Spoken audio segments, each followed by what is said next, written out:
Hi friends, அனைவருக்கும் வணக்கம். நாம் இன்னைக்கு நிறைய யூஸ்ஃபுல்லான டிப்ஸ் தான் பார்க்க போகிறோம். வீடியோக்குள்ளே போகிறதுக்கு முன்னாடி நம்ம சேனலை சப்ஸ்கிரைப் பண்ணாத நண்பர்கள் ப்ளீஸ் சப்ஸ்கிரைப் பண்ணுங்கள், சப்போர்ட் பண்ணுங்கள். வீடியோவை முழுமையாக பாருங்கள். நான் சொல்லியிருக்கிற ஏதாவது ஒரு டிப்ஸ் அது கண்டிப்பாக உங்களுக்கு பயனுள்ளதாக இருக்குங்க. ஸோ அதனால் ஸ்கிப் பண்ணாமல் பாருங்கள். வீடியோவை முழுமையாக பார்த்துட்டு நிறைய பேருக்கு ஷேர் பண்ணுங்கள். வாங்க இப்போ வீடியோக்குள்ளே போகலாம். இப்போ ஃபஸ்ட்டு பார்த்துடலாம் ஃப்ரெண்ட்ஸ். இப்போ கருவாடை வந்து எல்லாரும் நம்ம யூஸ் பண்ணோம்ல, அதை க்ளீன் பண்ணுறச்ச நம்ம இப்படியே க்ளீன் பண்ணோம்னா கொஞ்சம் ஹார்டாக இருக்கும், பிக்கிறதுக்கு ரொம்ப கஷ்டமாக இருக்கும். ஸோ ஈஸியாக க்ளீன் பண்ணுறதுக்கு என்ன பண்ணுறதுனா, இதே மாதிரி ஒரு பவுலில் கருவாடை சேர்த்து விட்டுருங்க. கருவாடு மூழ்கிற அளவுக்கு நல்லா கொதிக்கிற தண்ணியை ஊற்றி விட்டுருங்க. இது கூடயே கொஞ்சமாக மஞ்சள் தூள் சேர்த்து நல்லா மிக்ஸ் பண்ணிவிட்டு ஒரு 15 நிமிஷத்துக்கு மூடி போட்டு க்ளோஸ் பண்ணிடுங்க. இப்போ கருவாடு ஓரளவுக்கு நல்லா ஊறி இருக்குங்க. இப்போ நம்ம தலைப்பகுதியெல்லாம் கட் பண்ணுறச்ச ஈஸியாக நமக்கு பிக்க வந்துடும். தலைப்பகுதியை கட் பண்ணுறப்ப தலைப்பகுதிக்கு கீழே கொஞ்சம் இறக்கம் கொடுத்து இந்த நெக் போர்ஷனோட கழுத்து போர்ஷனோட சேர்த்து கட் பண்ணுங்க. அப்போ அங்கே தான் நமக்கு கருப்பு கலரில் ஒரு குடல் மாதிரி ஒன்று இருக்கும், அதை நம்ம சாப்பிடக்கூடாது, அதையும் சேர்த்து கட் பண்ணிடணும். அதே மாதிரி கீழே வந்து வால் பகுதி கொஞ்சமாக கட் பண்ணி போட்டுருங்க. மேலே செதில் மாதிரி இருக்கும் பார்த்தீங்களா, அதை லைட்டாக கையை வச்சு இப்படி நம்ம எடுத்தோம்னாவே அழகாக உறிஞ்சு வந்துடுங்க. நான் கொஞ்சம் இந்த சுடுதண்ணி ஊற்றிருக்கிறதுனால நல்லாவே ஊறிடும். ஸோ அந்த மாதிரி நம்ம நல்லா எல்லாத்தையும் க்ளீன் பண்ணி முடிச்சிடலாங்க. ஒரு நொடியில் பாருங்கள் எல்லாமே ஈஸியாக க்ளீன் பண்ணாச்சு. இப்போ இந்த பவுலில் வந்து 2 டைம் வந்து நம்ம நல்ல தண்ணியை ஊற்றி நல்லா கழுவிடுங்க. அப்போ தான் மண் எதுவும் இல்லாமல் ஈஸியாக நமக்கு க்ளீன் ஆயிருங்க. பாருங்கள் சூப்பராக க்ளீன் ஆயிடுச்சு. ஸோ கருவாடை வந்து இந்த மெத்தடில் க்ளீன் பண்ணுங்கள். அந்த கல் மண் எதுவும் இல்லாமல் ஈஸியாக நமக்கு க்ளீன் ஆகி கொடுத்துரும். இப்போ நெக்ஸ்ட்டு பார்த்துலாம் ஃப்ரெண்ட்ஸ்.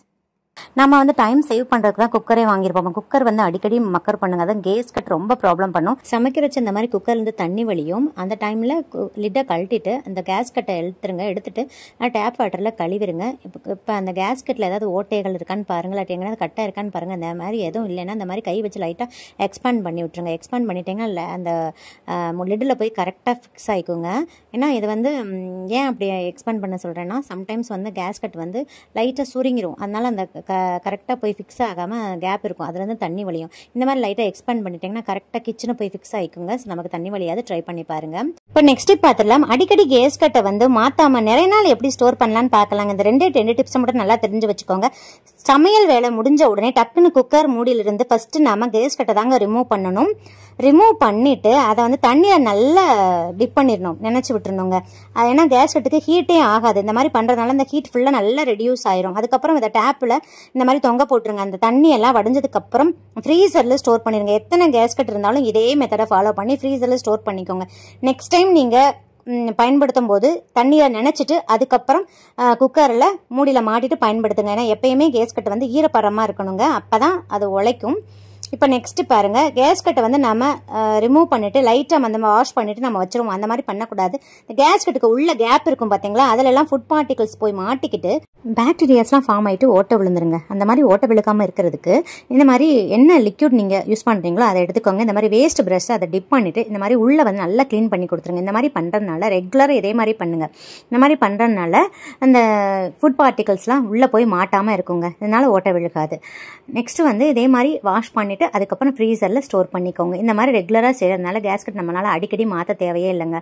எதுக்கும் நம்ம எக்ஸ்ட்ரா 2 கேஸ்கட் புதுசாக எப்பயுமே ஸ்பேர் வாங்கி வச்சுக்கணுங்க. இன்கேஸ் நமக்கு ஓட்டை விழுந்துருச்சு அல்லது ஏதாவது பல்ஜ் ஆயிடுச்சு இல்லை கட் ஆயிருந்துச்சுன்னா நம்மளால் அந்த கேஸ்கட்டை பயன்படுத்தி சமைக்க முடியாது. அந்த டைமில் நமக்கு ரொம்ப டென்ஷனாக இருக்கும். புதுசு இருந்துச்சுன்னா டக்குன்னு மாற்றி நம்ம வேலையை முடிச்சுக்கலாங்க. ரொம்ப டைம் சேவிங்காக இருக்கும், டென்ஷன் இல்லாமல் இருக்கும். ட்ரை பண்ணி பாருங்கள். குக்கரில் இந்த மாதிரி ஸ்டீம் வந்ததுக்கு அப்புறம் வெயிட் போடுங்க. ஏன்னா சம்டைம்ஸ் அந்த ஸ்டீம் வந்து வராது, ஏன்னா உள்ள ஃபுட் பார்ட்டிகல்ஸ் போய் அடைச்சிக்கும் அந்த ஓட்டையில். இந்த வெயிட் போடுறதுக்கு முன்னாடியே நம்ம பார்த்துட்டோம்னா ஸ்டவ் ஆஃப் பண்ணிவிட்டு ஈஸியாக நம்ம ஓப்பன் பண்ணி இந்த மாதிரி செக் பண்ணிக்கலாங்க. பாருங்கள், இந்த மாதிரி ஓட்டையில் வந்து இந்த மாதிரி பெரிய நீடில் விட்டுருங்க. விட்டுட்டிங்கன்னா அந்த பேக் சைடில் அப்படியே வெளியே வந்துடும். ஏதாவது ஃபுட் பார்ட்டிகல்ஸ் மாட்டிருந்தாலும் அப்படியே அது கூடயே சேர்ந்து வெளியே வந்துருங்க. அதை சுற்றியும் சின்ன சின்ன ஹோல்ஸ் இருக்கும், அதுலேயும் சேஃப்டி பின் நல்லது. நீடில் வச்சு குத்தி பார்த்தீங்கன்னா ஏதாவது ஃபுட் பார்ட்டிகல்ஸ் அடைச்சிருந்தாலும் ஈஸியாக ரிமூவ் ஆயிருங்க. ரெகுலராக அதை செக் பண்ணிக்கோங்க. அதனால தான் வந்து நம்ம எப்பயுமே ஸ்டீம் வந்ததுக்கப்புறம் வெயிட்டை போடுங்கன்னு சொன்னேன். இல்லாட்டி நம்ம வெயிட்டை ஏற்கனவே போட்டோம்னா அது உள்ள ஃபுட் பார்ட்டிகல்ஸ் அடைச்சிருக்கிறது நமக்கு தெரியாது, அதனால விசில் வராமல் அது பர்ஸ்ட் ஆகிறதுக்கு வாய்ப்பு இருக்குங்க. ஸோ இந்த மாதிரி ரெகுலராக செக் பண்ணிக்கோங்க, ட்ரை பண்ணி பாருங்கள். நெக்ஸ்ட் பாருங்க, இதுதான் சேஃப்டி வால்னு சொல்லுவாங்க. இதுல இருந்து ஸ்டீம் வரக்கூடாது. அப்படி வந்துருந்துச்சுன்னா உள்ள வந்து அந்த வாசர்ல கிழிஞ்சிருக்குன்னு அர்த்தம். இதை நம்ம எதுவுமே பண்ண முடியாதுங்க, நம்ம மாத்தி தான் ஆகணும். அதுக்காண்டி கடையில கொண்டு போய் கொடுத்தா மாத்தணும்னு அவசியம் இல்லைங்க. இந்த மாதிரி எப்பயுமே ஸ்பேர் சேஃப்டி வால் வந்து வாங்கி வச்சுக்கோங்க. நீங்க குக்கர் வாங்குற கடையிலேயே 4-5 வாங்கி வச்சுக்கோங்க. அப்படின்னா எந்த ஹார்ட்வேர் ஷாப்லயும் விற்பாங்க. நீங்க என்ன குக்கர் பிராண்ட் வச்சிருக்கீங்களோ அதுக்கு தகுந்த மாதிரி பிராண்ட் வாங்கிக்கோங்க. பட்டர்ஃப்ளை, பிஜியன், பிரீமியர் என்ன வச்சிருக்கீங்களோ அதே பிராண்ட்ல வந்து சேஃப்டி வால் வாங்கி ஸ்டோர் பண்ணி பண்ணி வச்சுக்கோங்க. இப்போ நம்ம இதை சேஞ்ச் பண்ணி காமிக்கிறேன் பாருங்கள். இப்போ இதே மாதிரி ஸ்பேனர் எடுத்து நட்டை வந்து லூஸ் பண்ணி விட்டுருங்க. இப்போ ஓப்பன் பண்ணிடலாம் ஈஸியாக. இப்போ அந்த சேஃப்டி வால் அப்படியே தனி அழகாக கலண்டு வந்துருங்க. இப்போ பாருங்கள் புதுசு எடுத்திருக்கேன். இதை இந்த ஸ்க்ரூவை கழட்டிடுங்க. கழட்டிட்டு அந்த சேஃப்டி வாலை மூடி பேக் சைடில் திருப்பி போட்டு அப்படியே ப்ரெஸ் கொடுத்து விட்டுருங்க. இந்த ஸ்க்ரூவை பேக் சைடு மாட்டிடுங்க. மாட்டிட்டு நம்ம கொலுசுக்கெல்லாம் டைட் பண்ணுவோம் பார்த்தீங்களா, அதே மாதிரி ஸ்பேனரை வச்சு நல்லா டைட் பண்ணி கொடுத்துருங்க. இது நல்லா டைட்டாக இருக்கான்னு 2 டைம்ஸ் செக் பண்ணிக்கோங்க. பாருங்கள், ஒரு நிமிஷத்தில் நமக்கு சேஃப்டி வால் போன நிமிஷம் நம்ம புதுசு நம்ம மாற்றியாச்சு. இதுக்காண்டி கடையில் கொண்டு போய் கொடுத்து நம்ம மாற்றணும்னு அவசியம் இல்லைங்க. அவங்க அதிக அளவு காசும் கேட்பாங்க. அதனால நமக்கு டைமும் வேஸ்ட் ஆகும். ரொம்ப டென்ஷனாக இருக்குங்க. இப்போ ஏன் சேஃப்டி வாலில் சீக்கிரமே ஓட்ட விழுகுதுன்னா, இப்போ நம்ம வாஷ் பண்ணுறச்ச அந்த மூடி உள்புறமாக வாஷ் பண்ணுறச்ச அந்த இடத்துல வச்சு நம்ம ஸ்க்ரப்பரை நல்லா அழுத்தி வச்சு தேய்ச்சி விட்டுருவோம். அந்த வாஷர் வந்து தின்னான ஒரு அலுமினியம் லேயரால் மட்டும்தாங்க அதை கோட் பண்ணியிருப்பாங்க. ஸோ நம்ம அழுத்தம் கொடுத்து தேய்க்கிறதுனால அது சீக்கிரம் உள்ளே கிழிஞ்சு போயிடும். ஸோ அதனால் அதிக அளவு அழுத்தம் கொடுத்து ஸ்க்ரப் போடாமல் அந்த இடத்துல லைட்டாக மட்டும் தேய்ச்சி கொடுத்தீங்கன்னா நிறைய நாள் வரைக்கும் சேஃப்டி வால் ஓட்ட விழுகாமல் நம்ம சேவ் பண்ணிக்கலாங்க. பாருங்கள், இந்த சேஃப்டி வாலோட ரேட் பார்த்தீங்கன்னா 18 ரூபா தான். ஸோ 18 ரூபாயில் நமக்கு ஈஸியாக வேலை முடிஞ்சிடும். எப்பயுமே இதே மாதிரி ஸ்பேர் வாங்கி ஒரு பாக்ஸில் ஸ்டோர் பண்ணி கிச்சன்லேயே வச்சுக்கோங்க. ரொம்ப ரொம்ப யூஸ்ஃபுல்லாக இருக்கும். ட்ரை பண்ணி பாருங்கள். இப்போ கடையிலிருந்து சின்ன வெங்காயம் வாங்கிட்டு வருவாங்க. வெங்காயத்தை வாங்கிட்டு வந்துட்டு அப்படியே நம்ம ஸ்டோர் பண்ணி வச்சுருவோம். இந்த மாதிரி செய்யக்கூடாதுங்க. ஏன்னா வெங்காயத்தில் நிறைய ஈரப்பதம் இருக்கும். சரியாக காய வச்சிருக்க மாட்டாங்க. அதனால் நம்ம இந்த மாதிரி ஒரு கவர் எடுத்துக்கோங்க. கவரில் வந்து வெங்காயத்தை நல்லா ஸ்ப்ரெட் பண்ணி விட்டுருங்க, ஒன்னோட ஒன்று ஒட்டாத மாதிரி. இப்போ ஒரு அழுகி போன வெங்காயம் இருந்தால் கூட அந்த வெங்காயத்தை ரிமூவ் பண்ணிடுங்க. அப்படியே நல்லா ஸ்ப்ரெட் பண்ணி அப்படியே வெயிலில் காய வச்சிருங்க. நெக்ஸ்ட் பாருங்கள், அதே மாதிரி தான் பூண்டு வாங்கிட்டு வருவோம் நம்ம கடையிலிருந்து. அப்படியே நம்ம முழு பூண்டை அப்படியே வச்சிடக்கூடாதுங்க. இந்த மாதிரி வச்சோம்னா சீக்கிரமே உள்ள பூஞ்சை பிடிச்சிருங்க. அதனால இந்த மாதிரி தனித்தனியாக ரிமூவ் பண்ணிடுங்க. இந்த மாதிரி கையில் ரிமூவ் பண்ணுறதுக்கு நம்ம கஷ்டமாக இருக்குங்க. ஸோ எல்லார் வீட்லேயும் இந்த மாதிரி மத்து இருக்கும். மத்தை வந்து லைட்டாக அந்த மாதிரி தட்டினீங்கனாவே பாருங்கள் எல்லா பூண்டும் தனித்தனியாக கலந்து வந்துருங்க. உங்ககிட்ட ஸ்மேஷர் இருந்தால் கூட அதை வச்சு கூட நீங்கள் தட்டிடலாங்க. இந்த காம்பு பகுதிகளெல்லாம் தூக்கி தூர போடாதீங்க. அதுக்கு டிப்ஸ் நான் அடுத்து சொல்கிறேன் பாருங்கள். இப்போ இதே மாதிரி நம்ம சின்ன வெங்காயத்துக்கு சொன்ன மாதிரி தான் ஒரு கவரில் வந்து நல்லா ஸ்ப்ரெட் பண்ணி விட்டுருங்க. ஒன்னோட ஒன்று ஒட்டாத மாதிரி நல்லா ஸ்ப்ரெட் பண்ணிடுங்க. இப்போ பாருங்கள், சின்ன வெங்காயத்தையும் பூண்டும் ஒரு 2-3 ஹவர்ஸ் அப்படியே வெயிலில் நல்லா காய வச்சுருங்க. காய வச்சுட்டு இதை நம்ம எப்படி ஸ்டோர் பண்ணிக்கலாங்க. நீங்கள் எடுக்கிற அந்த ஸ்டோரேஜ் பாக்ஸ் வந்து வீடியோவில் காமிக்கிற மாதிரி பாருங்கள், நல்லா ஹோல்ஸாக இருக்கணும். இந்த மாதிரி ஹோல்ஸாக இருக்கிற பாக்ஸில் தான் நம்ம பூண்டு வெங்காயத்தெல்லாம் ஸ்டோர் பண்ணணும். ஏன்னா வெங்காயம் பூண்டு எப்பயுமே நல்லா காத்தோட்டமாக இருக்கிற இடத்துல தாங்க ஸ்டோர் பண்ணணும்.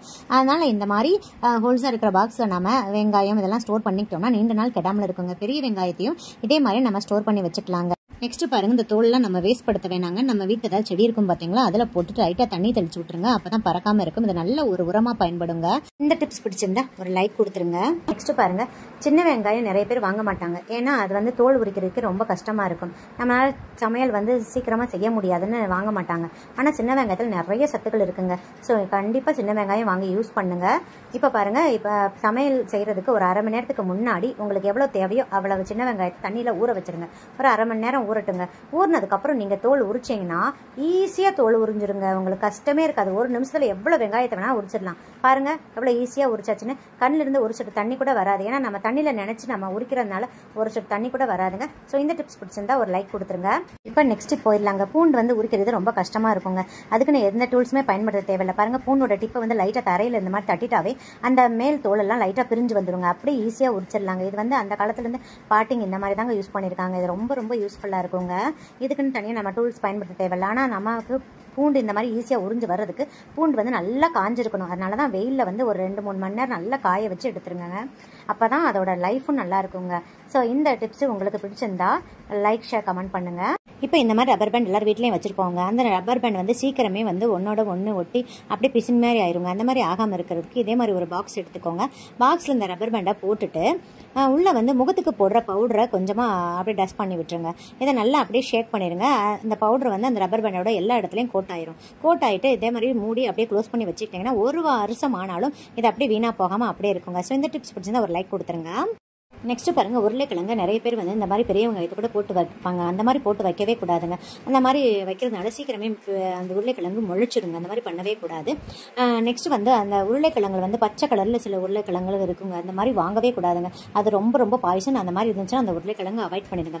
நெக்ஸ்ட் வந்து நம்ம உருளைக்கிழங்கு இந்த மாதிரி செப்பரேட்டாக ஒரு பாக்ஸில் தான் போட்டு வைக்கணும். அதே மாதிரி உருளைக்கிழங்கு முளைக்காமல் இருக்கிறதுக்கு நான் ஏற்கனவே சொன்ன மாதிரி அந்த பூண்டில் அந்த உரிச்சம் பார்த்தீங்களா, அந்த காம்பு பகுதியோடு இருக்கிற அந்த காம்பை வந்து பூண்டோட காம்பை வந்து இந்த உருளைக்கிழங்கு பாக்ஸில் போட்டு வச்சிருங்க. இந்த மாதிரி செய்யறதுனால உருளைக்கிழங்கு வந்து நீண்ட நாள் முளைக்காமல் இருக்குங்க. ஸோ இந்த டிப்ஸ் பிடிச்சிருந்தா ஒரு லைக் கொடுத்துருங்க. நெக்ஸ்ட் டிப் பார்க்கறதுக்கு முன்னாடி ஒரு ரெசிபி வீடியோ பார்த்துடலாம் ஃப்ரெண்ட்ஸ். இந்த மாதிரி அகலமான பாத்திரம் எடுத்துக்கோங்க. அதுல நான் இன்னைக்கு 1/2 கிலோ சிக்கனை நல்லா உப்பு மஞ்சள் தூள் போட்டு நல்லா 2-3 டைம் நல்லா வாஷ் பண்ணிட்டேங்க. இந்த மாதிரி லெக் பீஸ் எடுத்தீங்கன்னா நல்லா இந்த மாதிரி கட் பண்ணிட்டு சேர்த்துக்கோங்க. அப்பதான் மசாலா எல்லாம் உள்ள இறங்கும். நான் இன்னைக்கு கொஞ்சம் எலும்பும் சேர்ந்து தாங்க எடுத்துருக்கேன். நீங்க போன்லெஸ் சிக்கனை கூட எடுத்துக்கலாம். இப்ப 2 டேபிள் ஸ்பூன் கெட்டியான புளிக்காத தயிரை நல்லா பீட் பண்ணிட்டு சேர்த்துக்கோங்க. நெக்ஸ்ட் 1 டீஸ்பூன் ஃபுல்லா பொங்க இஞ்சி பூண்டு விழுந்து சேர்த்துக்கோங்க. நெக்ஸ்ட் பாருங்க, இந்த மாதிரி 1/2 லெமனை நல்லா புளிஞ்சு விட்டுருங்க. ரொம்ப அழுத்தம் கொடுத்து பிழிய கூடாது. ரொம்ப அழுத்து பிழிஞ்சீங்கன்னா கசப்பு சுவை கொடுத்துரும். இதே மாதிரி லெமன் பிளியரை வச்சு பிழிஞ்சுக்கோங்க. லெமன் வந்து சிக்கன் நல்லா சாஃப்ட் பண்ணி கொடுக்குங்க. அதே மாதிரி தயிரும் நல்லாவே சாஃப்ட் பண்ணி கொடுக்கும். சோ ஸ்கிப் பண்ணாம சேர்த்துக்கோங்க. 1/2 கிலோ சிக்கனுக்கு 1/2 லெமன் கரெக்டா இருக்குங்க. இப்ப பாருங்க, 1/2 டீஸ்பூன் மஞ்சள் தூள், நெக்ஸ்ட் 3 டீஸ்பூன் சில்லி பவுடர் சேர்த்து விடுறீங்க. உங்க காரத்துக்கு தகுந்த மாதிரி நீங்க சேர்த்துக்கலாம். 1 டீஸ்பூன் மல்லித்தூள், 1/2 டீஸ்பூன் ஜீரகத்தூள், 1/2 டீஸ்பூன் கரம் மசாலா தூள் சேர்த்துட்டு 2 டேபிள் ஸ்பூன் கார்ன்ஃபிளவர் மாவு சேர்த்து விடுறீங்க. கொஞ்சம் நல்லா கிறிஸ்பியா இருக்கும், அதனால கார்ன்ஃபிளவர் மாவு சேர்க்கிறேன். நெக்ஸ்ட் 1 முட்டையை உடைச்சிட்டு நல்லா பீட் பண்ணிட்டு சேர்த்துக்கோங்க. 1/2 கிலோக்கு 1 முட்டைன்ற கணக்குல சேர்த்துக்கோங்க. முட்டையை வந்து ஸ்கிப் பண்ணாம சேர்த்துக்கோங்க. முட்டை தான் வந்து இதுல நல்ல பைண்டிங்கா இருக்கும். நம்ம சேர்க்கிற மசாலா எல்லாம் உதிராம நல்லா இறுக்கி பிடிச்சுக்கோங்க. அதனால கண்டிப்பா முட்டையை மிஸ் பண்ணாம சேர்த்துக்கோங்க. இப்ப 1/2 டீஸ்பூன் சால்ட் சேர்த்து விட்டுருங்க. சேர்த்துட்டு நல்லா மிக்ஸ் பண்ணி கொடுத்துருங்க. இது கூடயே 1 டேபிள் ஸ்பூன் பச்சரிசி மாவு சேர்த்துட்டு நல்லா மிக்ஸ் பண்ணி கொடுத்துருங்க. அந்த மசாலா சிக்கனோட எல்லா இடத்துலயும் ஈவனா ஸ்ப்ரெட் ஆகிற மாதிரி மிக்ஸ் பண்ணிருங்க. பாருங்க, இந்த மாவோட கன்சிஸ்டன்சி இந்த மாதிரி தாங்க இருக்கணும். இப்ப இந்த சிக்கனை வந்து ஒரு மூடி போட்டு க்ளோஸ் பண்ணிட்டு ஃப்ரிட்ஜ்ல ஸ்டோர் பண்ணிருங்க. ஒரு 2 hours அப்படியே ஊறணுங்க. சிக்கன் வந்து எந்த அளவுக்கு ஊறுதோ அந்த அளவுக்கு நல்லா சாஃப்டாவும் ஜூசியாவும் கிடைக்குங்க. சோ கண்டிப்பா ஒரு 2 hours ஆவது நல்லா ஃப்ரிட்ஜ்ல ஊற வச்சிருங்க. ஃப்ரீசர்ல வச்சிராதீங்க, ஃப்ரிட்ஜ்ல வச்சிருங்க. அது ஊறட்டும். அதுக்கடையில பாருங்க, நான் இன்னைக்கு 2 கப் கார்ன்ஃபிளேக்ஸ் எடுத்திருக்கேங்க. 100 கிராம் இருக்கும். 200 கிராம் கார்ன்ஃபிளேக்ஸ் வாங்குனீங்கன்னா 25 ரூபாங்க. இதோட காஸ்ட் பாத்தீங்கன்னா அதுல பாதி அளவு எடுத்துக்கோங்க. இப்ப இதை மிக்ஸி ஜார்ல சேர்த்துட்டு பல்ஸ் மோட்ல விட்டு அரைச்சுக்கோங்க. ஒரு 4 பல்ஸ் விட்டு எடுத்துக்கோங்க. இந்த மாதிரி ஒண்ணும் பாதியமா இருக்கணும். இந்த மாதிரி அரைச்சிட்டு இப்ப இதுல 1/2 டீஸ்பூன் நல்ல ஃப்ரெஷ்ஷான மிளகுத்தூள் சேர்த்துடலாங்க. இப்ப 1/4 டீஸ்பூன் சால்ட் சேர்த்துக்கோங்க. 1/2 டீஸ்பூன் மிளகாய் தூள், 1/2 டீஸ்பூன் கரம் மசாலா தூள், 1/2 டீஸ்பூன் மல்லித்தூள், சாட் மசாலா வச்சிருந்தா கூட இதுல 1/2 டீஸ்பூன் சேர்த்துக்கலாங்க. நெக்ஸ்ட் 1 டீஸ்பூன் ஆயில் சேர்த்து விடுறீங்க. எந்த குக்கிங் ஆயிலா இருந்தாலும் பரவாயில்ல, சேர்த்துட்டு நல்லா மிக்ஸ் பண்ணி கொடுத்துருங்க. இந்த மாதிரி லைட்டா ஈரப்பதமா இருக்கணும். அப்பதான் அந்த சிக்கனை நல்லா ஒட்டிக்குங்க, கிரிப்பா ஒட்டிக்கும். சோ ஆயில் வந்து ஸ்கிப் பண்ணாம சேர்த்துக்கோங்க. இப்ப சேர்த்து நல்லா மிக்ஸ் பண்ணி கொடுத்துருங்க. இப்ப பாருங்க, 2 hours ஆயிடுச்சு. நான் எடுத்துட்டு வந்துட்டேன். பாருங்க, நம்ம வைக்கும் போது கொஞ்சம் தண்ணியா இருந்த மாதிரி இருந்துச்சு அந்த மசாலா. இப்ப பாருங்க, கொஞ்சம் அந்த மசாலா வந்து கெட்டியாயிடுச்சு. இந்த மாதிரி தான் இருக்கணும். நெக்ஸ்ட் பாருங்க, இந்த மாதிரி சிக்கன் எடுத்து நல்லா அந்த கார்ன்ஃபிளேக்ஸ் நல்லா கோட் பண்ணிருங்க. நல்லா வீடியோல காமிக்கிற மாதிரி நல்லா இந்த மாதிரி பிரஸ் பண்ணி கொடுத்துருங்க. அப்பதான் கார்ன்ஃபிளேக்ஸ் உதிராம இருக்கும். இதே மாதிரி எல்லா சிக்கனையும் கார்ன்ஃபிளேக்ஸ் நம்ம நல்லா கோட் பண்ணி எடுத்துக்கலாங்க.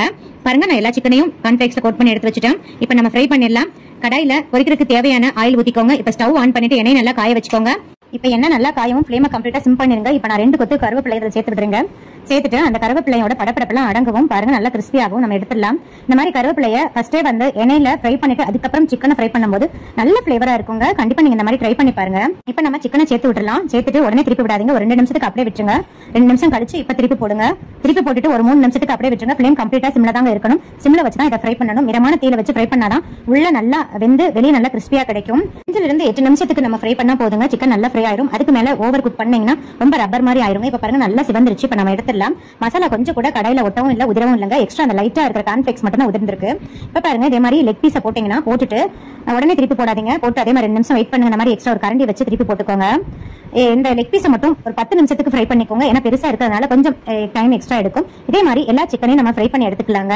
இதுல எண்ணெயும் அதிக அளவு குடிக்காதுங்க. பாருங்க, ஃபைனலா நம்மளோட கிறிஸ்பியான சிக்கன் ரெடி ஆயிடுச்சு. இதுல 2 டீஸ்பூன் லெமன் ஜூஸ் பிழிஞ்சு விட்டுக்கலாங்க. பாருங்க எந்த அளவுக்கு நல்லா கிறிஸ்பியா இருக்குன்னு. இப்ப பாருங்க, நான் ஒரு சிக்கன் எடுத்து பிச்சு காமிக்கிறேன். எந்த அளவுக்கு நல்லா சாஃப்டா இருக்கு பாருங்க. உள்ள நல்லா ஜூசியா இருக்குங்க. சோ நான் சொல்றேன், எல்லா இன்கிரீடியன்ஸையும் கரெக்டான அளவுகள்ல சேர்த்து செஞ்சீங்கன்னா கண்டிப்பா இந்த மாதிரி சாஃப்டா ஜூசியா இருக்குங்க. இதே மாதிரி நீங்க சாஸோட சர்வ் பண்ணுங்க, ரொம்ப டேஸ்டா இருக்கும். சோ குழந்தைங்க இனிமேல் KFC சிக்கன் வேணும்னு கேட்டாங்கன்னா வீட்லயே இந்த மாதிரி சுலபமா செய்து கொடுங்க. ரொம்ப ஹைஜீனிக்கா இருக்கும். இப்போ முட்டை வேக வைக்கும் போது டைரக்டா ஃப்ரிட்ஜ்ல இருந்து எடுத்து உடனே அப்படியே வேக வைக்காதீங்க. ஒரு 1/2 மணி நேரம் வெளியில வச்சுட்டு அதுக்கப்புறம் வேக வைங்க. இப்ப பாருங்க, முட்டை வேக வைக்கும் போது உப்புலாம் போட தேவையில்லைங்க. இதுல இருந்து 2 சொட்டு குக்கிங் ஆயில் சேர்த்துக்கோங்க. சேர்த்துட்டீங்கன்னா முட்டை உடைச்சு உள்ள ஊத்தாதுங்க. இப்போ முட்டை வேக வைக்கிற டைம் 10 நிமிஷம் தான். அதுக்கு மேல வேக வச்சீங்கன்னா பாய்சனுங்க. இப்ப முட்டை வெந்ததுக்கு அப்புறம் இதே மாதிரி ஒரு பவுல்ல வந்து தண்ணி வச்சுட்டு அதை சேர்த்து விட்டுருங்க. ஒரு 5 நிமிஷத்துக்கு அப்படியே நல்லா ஆறட்டும். நெக்ஸ்ட் இந்த முட்டை வேக வச்ச தண்ணியை கொதிக்கிறப்பயே இதே மாதிரி சிங்க்ல எடுத்து ஊத்தி விட்டுருங்க. 2 ஸ்பூன் சால்ட்டை போட்டுட்டு அதுக்கப்புறம் சிங்க்ல ஊத்திடுங்க. இந்த மாதிரி அடிக்கடி செய்யறதுனால சிங்க்ல எந்த ஒரு அடைப்பும் ஏற்படாதுங்க. அதே மாதிரி சின்ன சின்ன ஜெர்ம்ஸ் இருந்தாலும் செத்து போயிருங்க. இப்ப பாருங்க, அந்த தண்ணி எல்லாம் முட்டை ஆறிச்சு. இப்ப தண்ணி எல்லாம் வடிச்சிட்டு இதே மாதிரி பாக்ஸ்ல மூடி வச்சுட்டு நல்லா இப்படி குலுக்கி விட்டுருங்க. இந்த மாதிரி குலுக்கிட்டு அதுக்கப்புறம் அந்த முட்டை எடுத்து உரிச்சிங்கன்னா டக்குன்னு ஈஸியா தோல் உறிஞ்சிருங்க.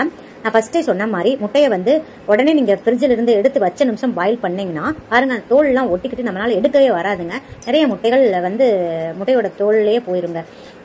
அதே மாதிரி கட் பண்ணி காமிக்கிறேன். உள்ள இருக்கிற அந்த எல்லோ கரும் வந்து சரியா வேகாம இருக்கு பாருங்க.